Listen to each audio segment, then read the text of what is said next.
Hello दोस्तों, आपका स्वागत है मेरे YouTube चैनल अंशु की सुनो पर। और मैं अंशु आज आपको क्वेश्चंस कराने वाली हूँ समास के। चतुरानन में समास कौन सा है? चतुरानन अर्थात चार हैं जो जिसके आनन। अब यहाँ आप सोचोगे भाई चार आ रहा है तो द्विगु होगा, बट नहीं, ये गलत होगा। द्विगु नहीं, क्योंकि हमें यहाँ तीसरे पद की ओर संकेत किया जा रहा है। चतुरानन चार हैं जिसके आनन अर्थात मुख, जिसके चार मुख हैं, यानी बहुब्रीहि समास। कौन सा शब्द बहुब्रीहि समास का सही उदाहरण है? निषेदिन बिल्कुल भी नहीं, त्रिभुवन नहीं, पुरुष सिंह नहीं, बचा पंचानन जिसके पांच आनन है अर्थात हनुमान जी के। तो पंचानन कौन है? हनुमान जी। चौराहा में कौन सा शब्द है? चार राहों का समूह, द्विगु शब्द। भाई बहन में द्वंद्व समास है, क्योंकि बीच में ये शब्द आ गया है। कौन सा शब्द? बीच में ये शब्द योजक चिन्ह आ गया। इसका लोप, किसका लोप हो रहा है यहाँ? और शब्द का। स्वर्ण घट का विग्रह है, सोने का घट। सोने में घट नहीं हो सकता, घट में स्वर्ण, घट के लिए स्वर्ण नहीं, तो स्वर्ण का घट। अव्ययी भाव समास का उदाहरण है क्या? अव्ययी भाव समास का लवकुश बिल्कुल नहीं। त्रिभुवन में द्विगु है, छत्रधारी नहीं, बचा भरपेट अर्थात पेट भर। भरपेट किसका? अव्ययी भाव समास का। शताब्दी में समास है, अभी बताया था मैंने कि शताब्दी जो पूर्ण संख्या हो, जिस तरह से जैसे 100, 200, 1000, शताब्दी, 100,000, इस टाइप से वो सब क्या होते हैं? द्विगु में आती हैं, बाकी द्वंद्व में आ जाएंगे। ठीक। पीताम्बर में समास कौन सा है? पीताम्बर। अब देखो इस क्वेश्चन को ध्यान से, क्योंकि पीताम्बर में दो समास होते हैं। कौन कौन से? पीताम्बर में एक तो होता है कर्मधारय। कौन सा? कर्मधारय। ठीक। एक होता है बहुव्रीहि। तो अगर दोनों ही ऑप्शन में दिए होते तो आप क्या लगाते? तो आपको चुनना होता, आप फर्स्ट प्रायोरिटी जो रखोगे अपनी बहुव्रीहि को रखोगे। ठीक है। तो अगर दो ऑप्शन आ जाएं इस तरह से कि कर्मधारय भी दिया हो, बहुव्रीहि भी दिया हो, तो प्राथमिकता आपको बहुव्रीहि को रखनी है। ठीक है। आगे तत्पुरुष समास है, किस में है? शताब्दी में कौन सा था? द्विगु था। चौमासा में भी द्विगु है। भाई बहन में द्वंद्व समास है। बच्चा ये क्या लिख रहा है भाई? यहाँ पे पद प्राप्त, यानी पद को प्राप्त, तो पद प्राप्त होगा तत्पुरुष समास। आते हैं गर्भ शून्य, गर्भ से शून्य। अब देखिए शब्द में कौन सा समास है? गर्भ शून्य, यानी गर्भ से शून्य, अलग हटने वाली चीज़। अगर आपने पढ़े हो तत्पुरुष के भेद थ्योरी में, तो कर्ता ने कर्म को आता है, कर्म का मतलब होता है, कर्म का मतलब होता है को। संप्रदान आता है के लिए। ठीक, के लिए, करण से। और जो अपादान होता है इसका भी मतलब से होता है, लेकिन अलग होने के लिए, अलग होने के लिए किसी चीज़ से। तो गर्भ से शून्य, अलग हो रहा है। ठीक। आगे चलते हैं। रसगुल्ला, रसगुल्ला में कौन सा समास है? तो तत्पुरुष समास है होगा इसमें। समास और संधि दोनों है।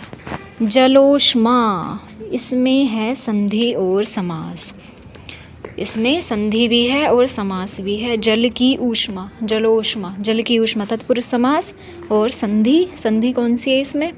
जलोष्मा, इसमें गुण संधि है। अधिकरण तत्पुरुष में क्या होता है? अधिकरण तत्पुरुष में दूसरा पद प्रधान होता है। राजपुत्र शब्द में कौन सा समास है? अब राजपुत्र का समास विग्रह करो, क्या होगा? राजा का पुत्र। अब का किस में आता है? तत्पुरुष में। कर्ता ने कर्म को करण से संप्रदान के लिए। ठीक है। तो राजा का पुत्र तत्पुरुष। हाथों हाथ, तो इसमें होगा अव्ययी भाव समास, क्योंकि द्वंद्व हाथ और हाथ नहीं हो सकता, तत्पुरुष नहीं, और द्विगु कोई संख्यावाची शब्द है ही नहीं, बचा अव्ययी भाव। पंचानन में कौन सा समास है? अभी बताया था, आ गया क्वेश्चन। बहुव्रीहि क्यों है? क्योंकि पंचानन किसी तीसरे शब्द की ओर संकेत कर रहा है, जो है हनुमान जी। सत सई में कौन सा समास? अब देखो यहाँ 7 आ गया। अब 7 1 से लेकर 9 तक के अंदर आ रहा है ये, इसका मतलब द्विगु बढ़वा जाए यहाँ पे। निर्विवाद, निर्विवाद में समास है कौन सा? निर्विवाद में अव्ययी भाव समास है। तत्पुरुष समास का उदाहरण है एक तरफा, धनंजय, वक्रतुंड। कौन सा होगा तत्पुरुष समास का? आत्मनिर्भर तत्पुरुष का उदाहरण है, क्योंकि एक तरफा अव्ययी भाव का है, धनंजय बहुव्रीहि का है, और वक्रतुंड ये बहुव्रीहि, दोनों ही। उपकूल में कौन सा समास है? उपकूल, इसमें अव्ययी भाव समास है। पतझड़ में समास है, पतझड़ में बहुव्रीहि समास है, क्योंकि पतझड़ एक मौसम की ओर संकेत कर रहा है। किस ओर? एक जो सीज़न होता है, एक ऋतु होती है पतझड़ की, उसकी ओर संकेत कर रहा है पतझड़। नील कमल में कौन सा समास है? नील कमल, नीला है जो कमल, अर्थात कर्मधारय। पथभ्रष्ट, पथभ्रष्ट में कौन सा समास है? तत्पुरुष। क्यों? पथ से भ्रष्ट होने वाला, पथ से, तो तत्पुरुष समास। अष्टाध्यायी 8 आ गया। द्विगु, द्विगु समास नहीं है भाई। शताब्दी 100, अष्टभुजा 8, चतुर्भुज 4, तो नक्कटा कैसे हो जाएगा? इसमें द्विगु नहीं है, तो इसका आंसर होगा नक्कटा। मृत्युंजय पद में कौन सा सही है? मृत्युंजय पद में कौन सा सही है? देखो, द्विगु कोई संख्यावाची नहीं आ रहा, कर्मधारय भी नहीं है, द्विंद भी नहीं है, बचा बहुव्रीहि। क्यों? क्योंकि मृत्युंजय शिव जी को बोलते हैं, इसलिए बहुव्रीहि। या जीवन पद में समास है, या जीवन में अव्ययी भाव समास है, यानी जीवन भर। किस शब्द में तत्पुरुष समास है? तो वाचस्पति में तत्पुरुष समास है। ठीक है, क्या आंसर है? वाचस्पति, इसमें तत्पुरुष समास है, क्योंकि त्रिभुवन हो गया। क्या त्रिभुवन में कौन सा समास हो गया? द्विगु, त्रिभुवन में द्विगु। घनश्याम में कौन सा है? घनश्याम में है जो कृष्ण जी को, अर्थात बहुव्रीहि। और चंद्रशेखर में भी बहुव्रीहि है, क्योंकि इनको कहते हैं कृष्ण जी और इनको शिव जी। ठीक है, वाचस्पति आंसर है इसका।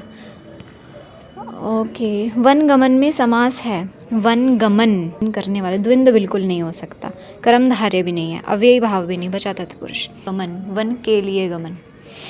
ठीक है, तत्पुरुष समास। सप्तऋषि में द्विगु। चंद्रशेखर शब्द में समास है। अब चंद्रशेखर किसको कहते हैं? शिव जी को। ठीक है, चंद्रशेखर, जिनके शिखर पर चंद्रमा है, अर्थात बहुव्रीहि। द्विगु समास का उदाहरण है, द्विगु समास का उदाहरण है त्रिनेत्र। त्रिनेत्र किसे कहते हैं? शिव जी को। एक दंत कहते हैं गणेश जी को, और दशानन रावण को। तो बचा त्रिभुवन, तो द्विगु समास त्रिभुवन में है, इन तीनों में नहीं। द्विगु समास का उदाहरण है, माता पिता में द्विंद हो गया, यथाशक्ति में हो गया अव्ययी भाव, नवग्रह हो सकता है, पीताम्बर में कर्मधारय या बहुव्रीहि, तो बचा नवग्रह। द्विगु समास का उदाहरण नवग्रह। कौन निम्न शब्द में बहुव्रीहि समास है? कौन से में है बहुव्रीहि? भाई चौराहा, चार राहों का समूह, इसका मतलब द्विगु समास। पंसेरी में भी नहीं हो सकता, शताब्दी में भी नहीं है, द्विगु होगा इसमें। बचा पंजाब। पंजाब अर्थात एक राज्य है। ठीक है, इसको ध्यान रख लेना।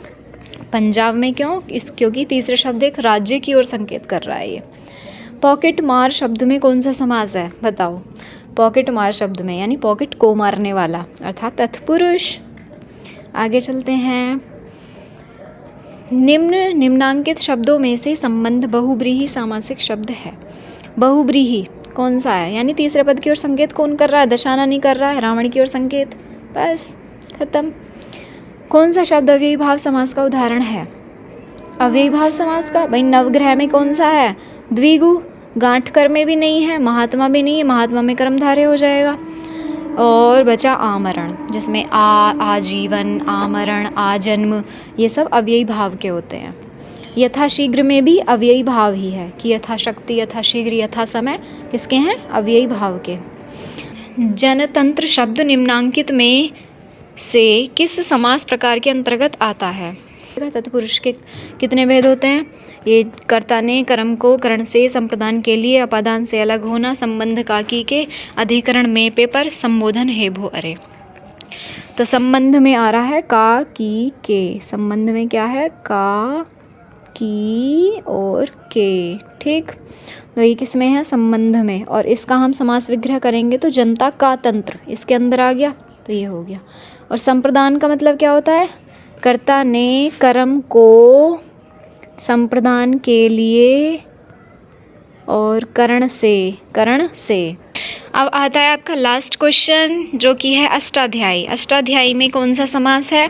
अष्टाध्यायी यानी 8 अध्यायों का समूह, तो इसमें सीधे सीधे द्विगु हो जाएगा।